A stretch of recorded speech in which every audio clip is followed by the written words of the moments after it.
Hello, everyone. Welcome to another episode of the Centennial Conference Corner. My name is Amber Thomas, and I'm joined virtually by Dr. Jim Kunz of McDaniel College. He will be our second presenter for the Pillars of Excellence, and we'll be discussing financial wellness. Thanks for joining me, Dr. Jim. Thanks for having me. How are you doing today? I'm doing all right.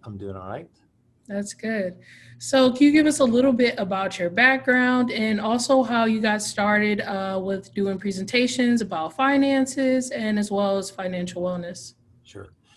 So first of all, I am a professor of social work here at McDaniel, although my background is in both economics and in social work. So I have an undergraduate degree in economics, a master's degree in social work, and then a PhD in social work and economics, so combined together. And I've been at McDaniel for about 10 years or so, and I'm the director of the social work program here at McDaniel.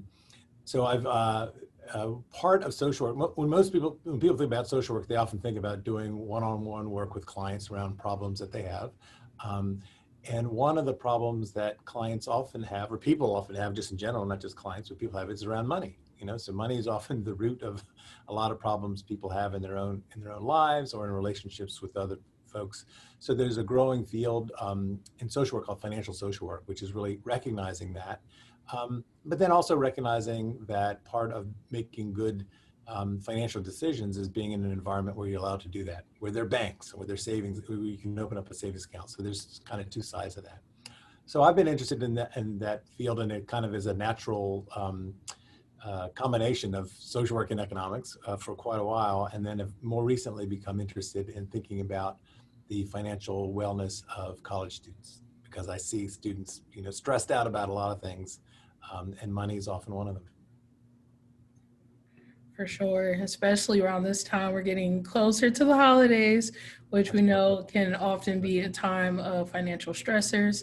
Can you tell us a little bit about what we'll be discussing in your session on November 19th with the students and the activity that you have planned?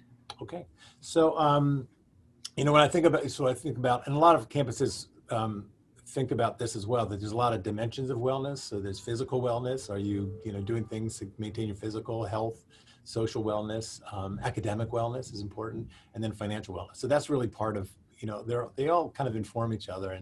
And if you're, if you're under financial stress, you might not be doing as well academically.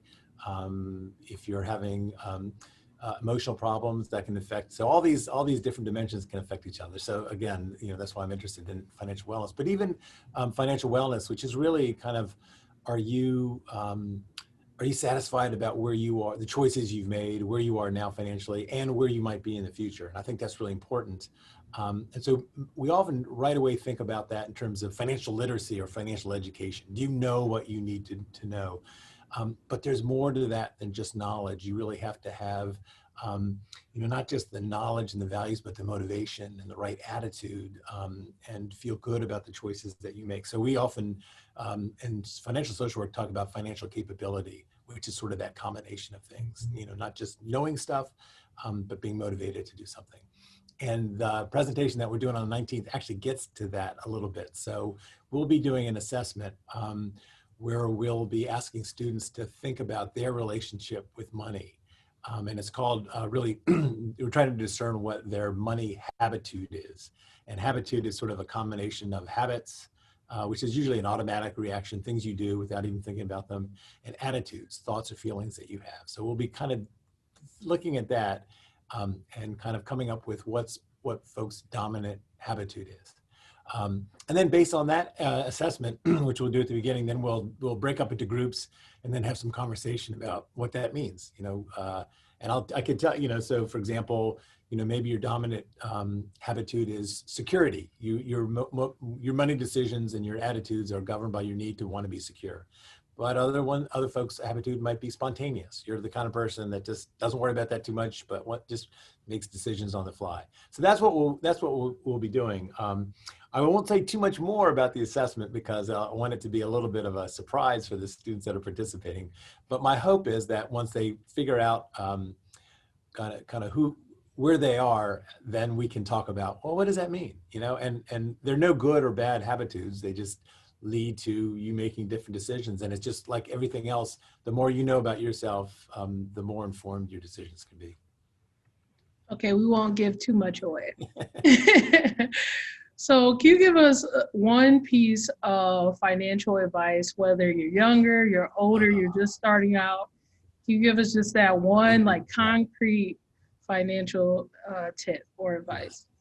Particularly for college students. So we actually do, my colleague Carrie Duvall and I do a workshop. We've been doing a workshop in the past for first year students coming in on credit scores. And a lot of students think, what do I care about credit scores? I'm not buying a car right now. I'm not doing, but the problem is you need to, it takes about 4 years to build up a good credit score or to fix one that's not so good. And so the decisions that students make from the first day forward when they're in college until they has so much implications for what they do when they graduate. Because then when you graduate, well, then you want a job and you want an apartment and you want to buy a house. And a lot of times students get to that point and that's when they first realize, oh, my credit score isn't as good as it should be. What can I do? And it takes 4 years to fix that. So anyway, so I would say for college students, the best time the best time to work on it is the day that you start in college. The second best time is today. So if you're a junior or a senior, if you hadn't thought about it, you should look into it, find out what your credit score is and make sure that it's correct, which is really important, and then figure out what you can do to improve it. I like that one. So we're going to switch it up a little bit. All right. And we're going to do one of my favorite segments, which is rapid fire questions. Okay. So are you ready? I'm ready, I think. So what is one book that you think everyone in their lifetime should read? Well, my favorite book is To Kill a Mockingbird, and I wish everyone would read that book. It's a wonderful book.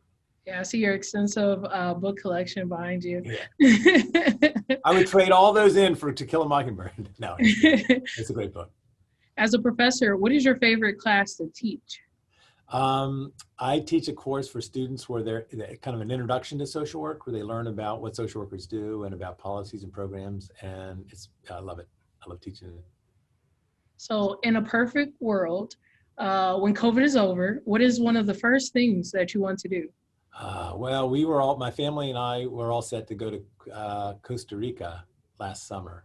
And we often aren't able to take a vacation like that. So we really said, so that's where we want to go. So as soon as it's over, and it's safe, that's where I'd like to go. Yeah. So, and I've asked everyone this one. This one is an important one. What is your favorite athletic conference? Well, the Centennial Conference, of course, is my favorite conference. And soccer is my favorite sport, if that was your next question. Though I never played it, but my son plays soccer. So I've come to be a big fan of soccer. Yeah. Well, thank you, Dr. Jim. I don't want to take up too much of your time, but I appreciate you taking some time to sit down with me. Everyone, you can catch the Centennial Conference Corner each week on centennial.org and Centennial Conf on Instagram, Twitter, and Facebook. And you can register now for the Pillars of Excellence Financial Wellness session, which is November 19th from 7 to 8 p.m. And you can find that on centennial.org and on social media at Centennial Conf. And until next time, see you later. Thank you, Amber. Bye.